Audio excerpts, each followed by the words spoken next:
Hey there, internet time travelers. Buckle up your dial-up connections because today we're diving into the ancient archives of the World Wide Web.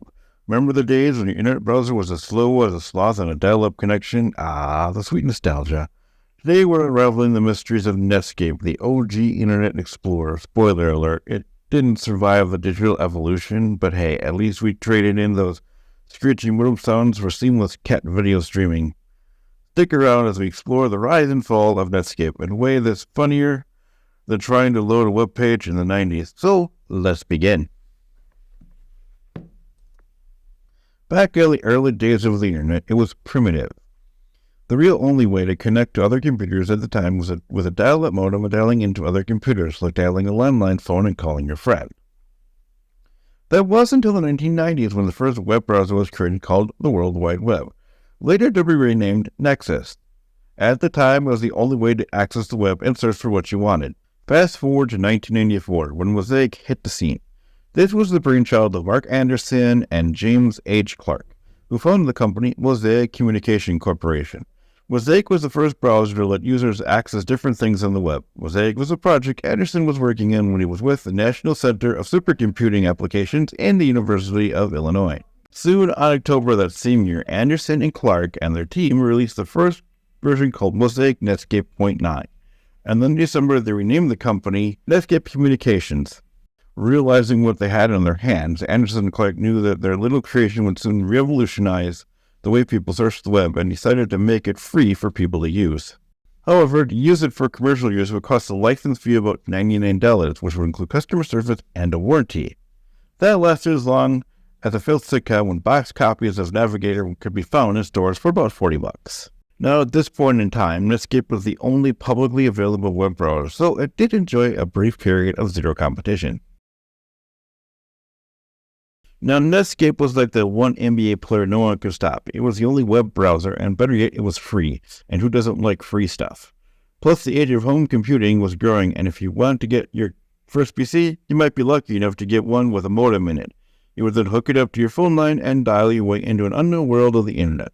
And then you load up Netscape Navigator, watching it load with the end logo throbbing like a beating heart and a character of a Tex Avery cartoon. And then you are greeted by a single web page. However, the mighty computer overlords, known as Microsoft, wanted in on the web browser craze, and in August of 1996 launched Internet Explorer 3.0. By this time, Microsoft had finally caught up to Netscape, and then like a thief in the night, single-handedly took the market share from Netscape, with a brilliant idea of having Internet Explorer preloaded at every Windows PC sold. This didn't stop Netscape from trying to stay alive as they continued working in both Navigator and Communicator. However, constantly bundling and name changing continued to confuse users, so in 1998 they released the source code for Communicator, and this started out the Mozilla project, which is now known as Firefox.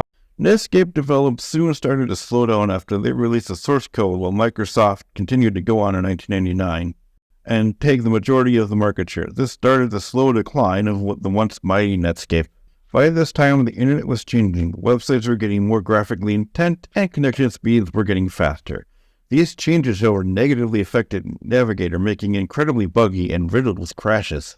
Netscape was slowly dying by 1998, and with an end soon to come, enters the mighty heroes AOL, formerly known as America Online, who wanted to try to rescue Netscape out of the ashes of failure and shelled out a massive $4.2 billion to buy them out. However, this would soon be a big mistake as the development was still slow, and AOL released Netscape 6 in 2000, which by this time, it was still behind in the great browser wars, and the following 2 years Netscape was still struggling to stay alive in its final days. The last and final version of Netscape, Netscape 7, was released in August of 2002, which was the start of the end of Netscape as AOL closed down the Netscape division and then laid off the staff. AOL was still trying to develop it over the next few years using the source code from Firefox, but sadly, nothing came from the brand. Soon, in 2005, AOL turned over the development duties to a Canadian company called Mercurial Communications. Mercurial then released Netscape Browser 8 in May of 2005, with several more versions of it over the past 2 years, within the last update being in April of 2007.